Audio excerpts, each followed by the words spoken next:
Bueno, ya está grabando uno, que no sé cuánto ya. Hola, mi nombre es María José y nosotras somos el equipo que va a exponer el humanismo. Bueno, ¿qué es el humanismo?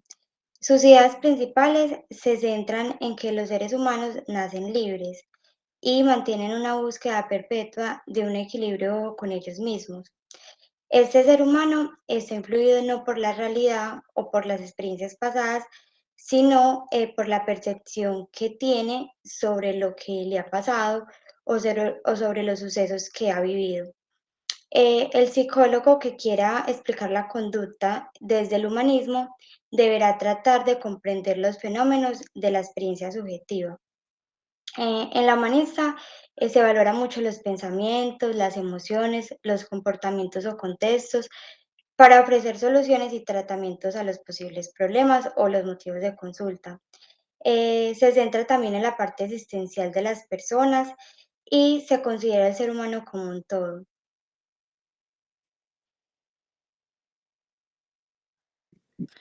Hola, yo les voy a hablar sobre el surgimiento del humanismo.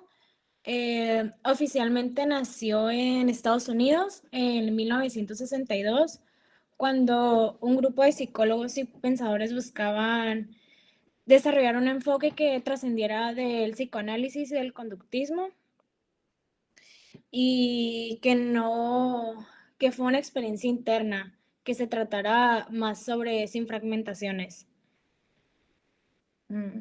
Y fuera una experiencia interna de la persona como un todo. El objetivo de este es contemplar a la persona como un objeto luminoso de estudio, así como ver los fenómenos más positivos y sanos del humano, desde el núcleo del ser, y se puede surgir un cambio al existir, ya sea sano, sabio y pleno y equilibrado. La autenticidad de este proceso se trata de la autoaceptación y además de la aceptación de todo lo que existe.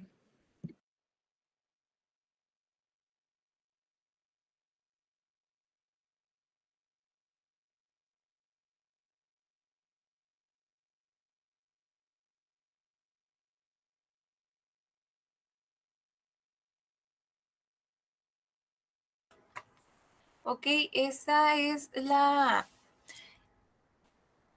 línea del tiempo de la historia sobre el humanismo. Cada uno de estos autores se los vamos a describir más adelante junto con sus aportaciones. Este nada más es un trabajo donde juntamos cada uno de ellos.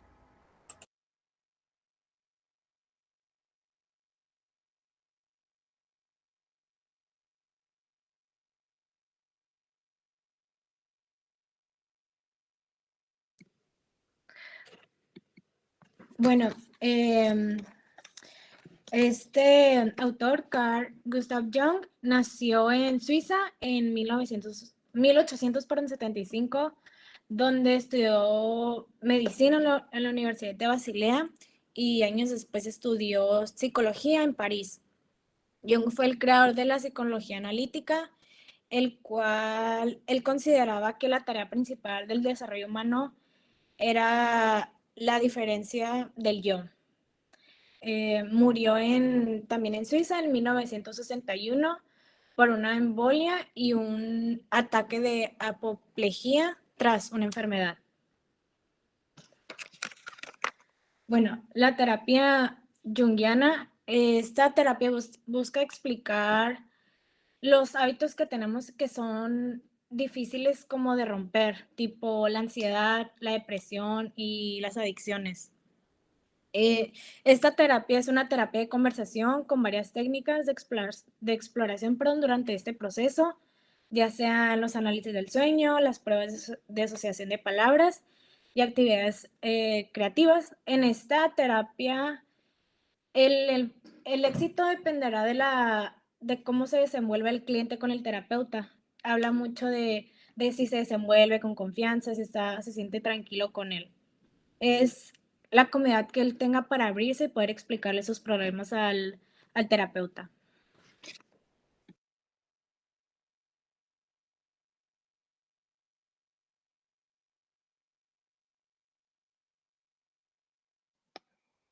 Bueno, Carl Roger es uno de los autores más conocidos pues, de la psicología humanista.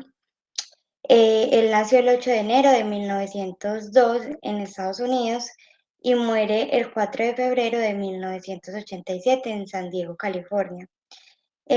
Carl Rogers fue un prestigioso psicólogo en su país. Junto a Abraham Maslow fundó el enfoque humanista en psicología.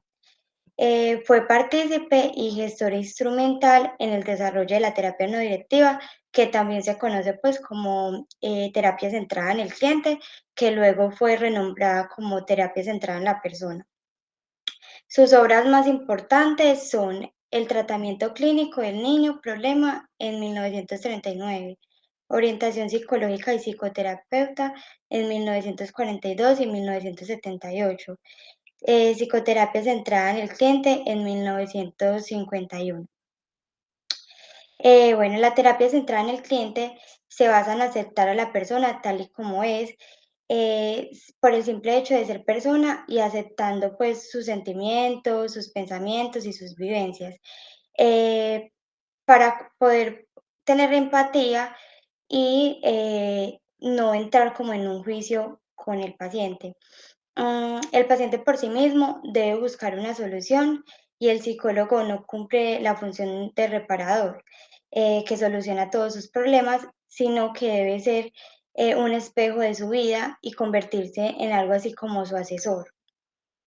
Para Carl Roger es muy importante la escucha en la terapia, es decir, pues que el paciente sienta que su discurso está siendo valorado y está siendo comprendido. También el proceso de catarsis, que sería el proceso de desahogo, que el paciente pueda expresar todo lo que siente y por todo lo que está pasando. La empatía, que sería que el terapeuta se esfuerce por comprender la experiencia del cliente o por lo que está pasando pues el cliente. Roger introdujo también una técnica que es conocida como reflejo, la cual consiste en que el terapeuta escucha al cliente y refleja los pensamientos y sentimientos significativos, diciendo al cliente lo que le oyó decir.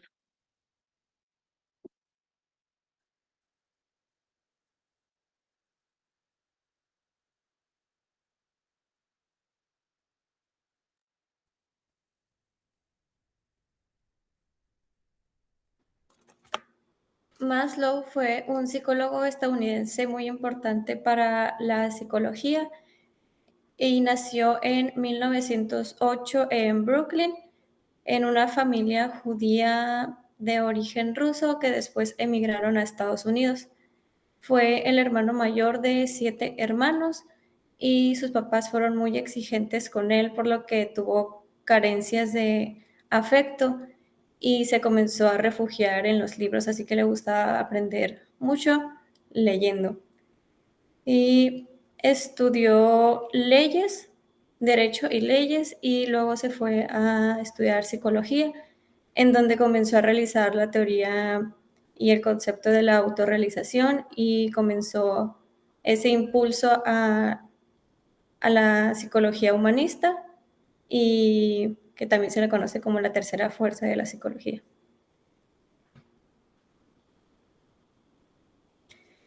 También Maslow impulsó una nueva forma de poder entender a la psicología en donde no se viera a la persona con el trastorno mental o con las enfermedades, sino con el potencial que ya tiene la persona.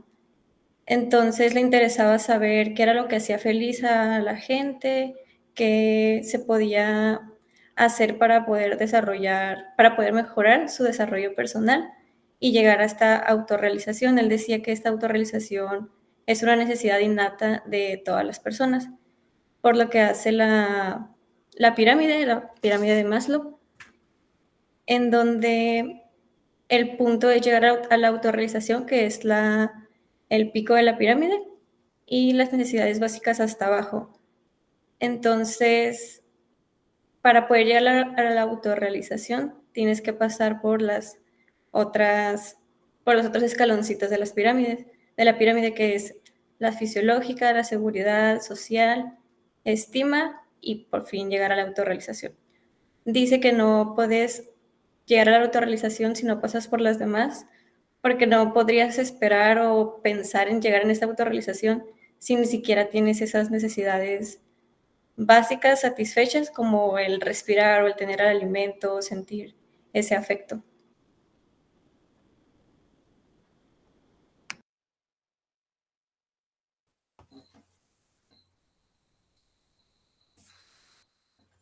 Bueno, yo les voy a hablar sobre Royo Mai. Él nació en 1909 en Ohio, Estados Unidos. Fue uno de los principales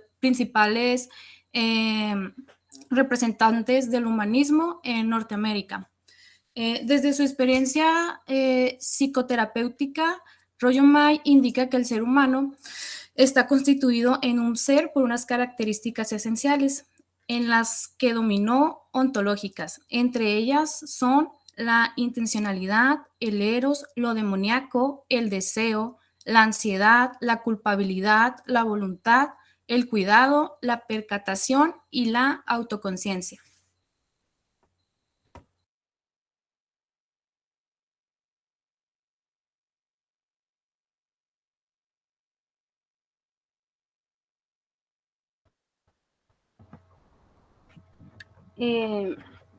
James Bugental nació el 25 de diciembre de 1915 y fue un terapeuta, docente y escritor por más de 50 años. También fue el primer presidente de la Asociación Americana de Psicología Humanista y en 1964 él propuso 5 principios que fueron inspiradores. 1, el hombre es más que la suma de sus partes. 2, el hombre es un ser consciente. 3, el hombre tiene la capacidad de elegir y decidir. 4, el hombre vive en un contexto humano o interpersonal. 5, el hombre tiene una intencionalidad. Y en el año 2004 sufrió de una embolia, por lo que quedó retirado del campo de la psicoterapia.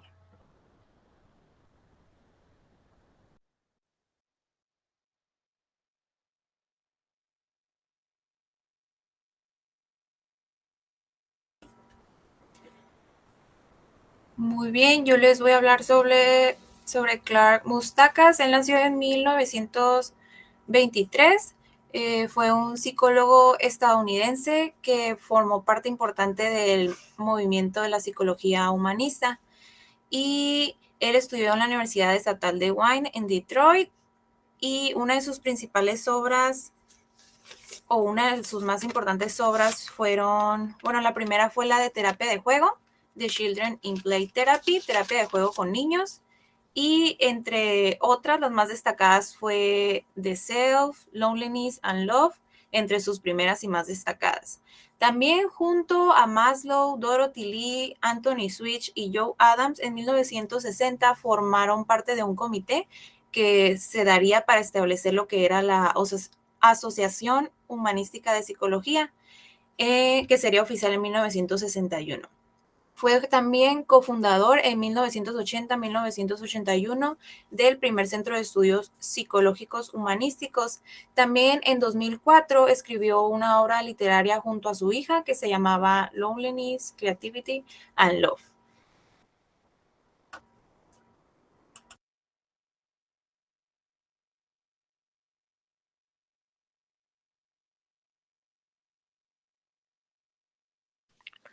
Ok, Sidney Jourat nació en 1926, fue un psicólogo canadiense, profesor y autor de libros. Desarrolló la teoría del desarrollo de la autenticidad y la autodeclaración, el lenguaje propio de sentir y ver el mundo. Él explicó el concepto de hechizo individual por parte de los padres que entregan una versión determinada del mundo y de las cosas hacia los hijos, donde están incluidas sus propias interpretaciones que ellos han hecho de la vida. Y asimismo dijo que el camino a la autenticidad consiste en ir descubriendo la propia interpretación del mundo individualmente.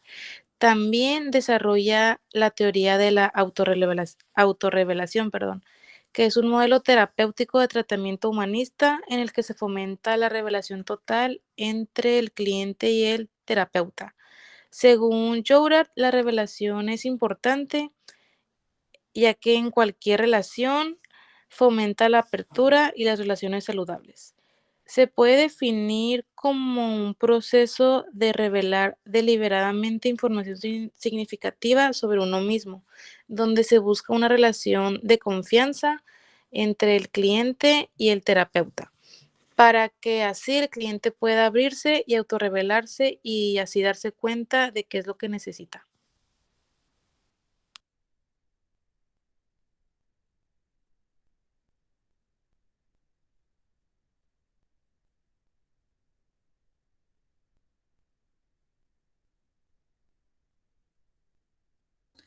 Bueno, esta técnica se llama biblioterapia. Consiste en brindar apoyo emocional a un individuo a través, pues, de la lectura y de los libros.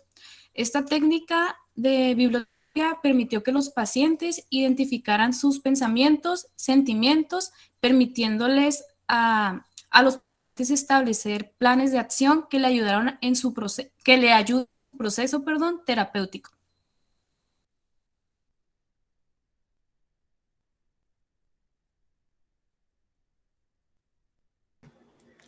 En la terapia existencial se tocan problemas que están relacionados a las necesidades básicas y lo que busca esta terapia es poder promover el autoconocimiento y la autonomía de la persona para que pueda así asumir de una manera libre su propia existencia, como lo dice la terapia existencial. Y por otra parte también busca poder ampliar durante la terapia la percepción de la persona.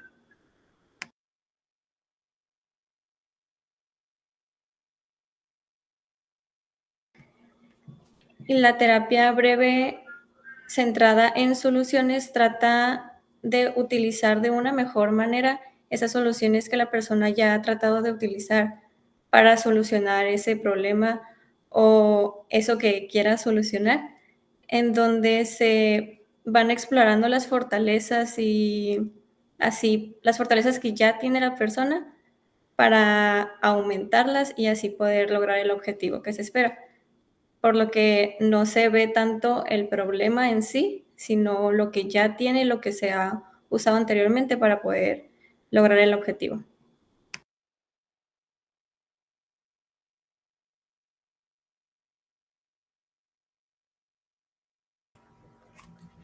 Muy bien. Derivada de la terapia centrada en soluciones que ya explicó mi compañera, tenemos la bola de cristal. Bueno, esta consiste en tratar de romper la percepción que tiene el cliente referente a su situación o a su problemática, situándolo pues en un futuro diferente. ¿De qué consta esta técnica de la bola de cristal? Bueno, se le pide al cliente que se siente, que imagine, si gusta puede cerrar los ojos, que es más eficaz, y que imagine que ese problema que a él le aflige en esos momentos, la situación que a él le está molestando, que se imagine que esa situación ha desaparecido, que imagine que ha desaparecido de forma repentina como si hubiera sido un milagro.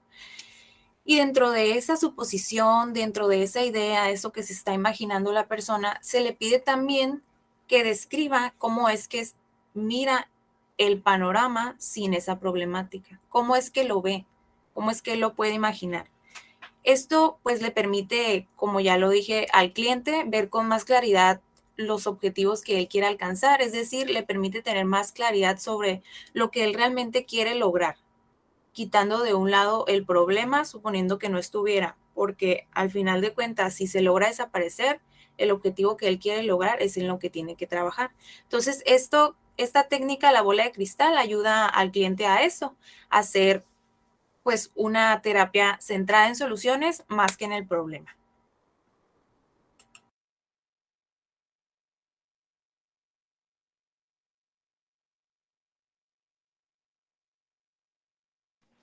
Ok, la pregunta milagro es algo parecido a lo de la bola de cristal.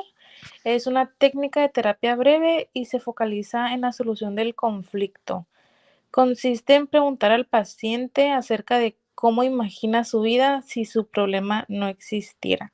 La finalidad de esta técnica es más que nada ayudar a la persona a proyectarse fuera de su problema y así proporcionar informaciones útiles al psicoterapeuta que servirán de guía para continuar la terapia y establecer objetivos concretos. El trabajo se dirige a encontrar las excepciones en la vida del paciente, a encontrar soluciones en las que el problema no está presente y potencializarlas todo lo que se pueda.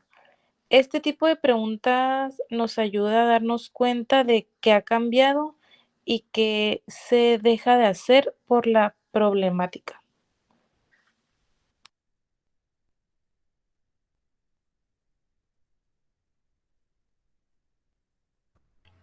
La técnica de preguntas escalares es una de las técnicas más representativas de la terapia centrada en soluciones.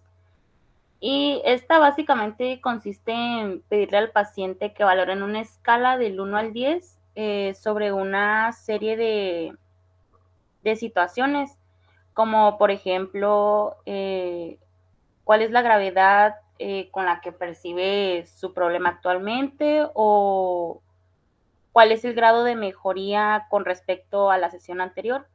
Y esta técnica, esta técnica tiene como objetivo alcanzar un número determinado de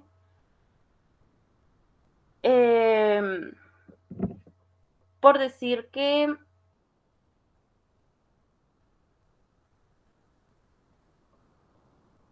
Que no consiste en alcanzar un número, ¿no? Sino en lo que el paciente va a hablar. O sea, no es relevante un 10 en esta escala, sino que el paciente pues logre calificar la situación para saber en sí qué tanta, pues no importancia, pero qué tan relevante o qué tan poco relevante puede ser para él durante la sesión y pues acerca de las respuestas que él puede encontrar.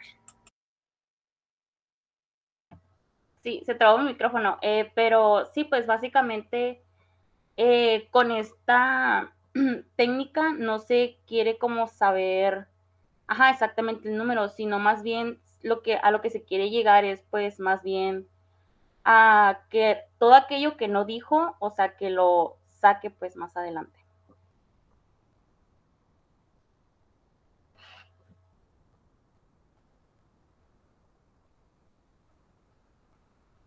Las preguntas de excepción, pues esta técnica se utiliza para preguntarle al paciente por las ocasiones en las que el síntoma o problema que le causa malestar pues no aparece. Esta técnica es una proyección más hacia el futuro, pues para poder como negociar los objetivos del mismo paciente.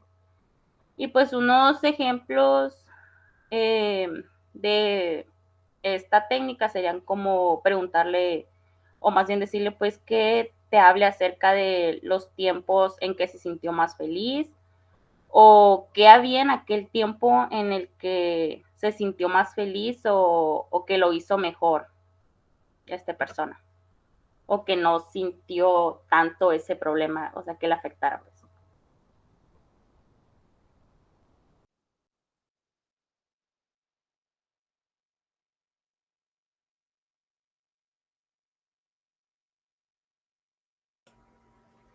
Ok, pues de nuestra parte sería todo. Aquí está el video de la presentación, profe, y pues a los compañeros que nos están viendo, pues gracias por su atención.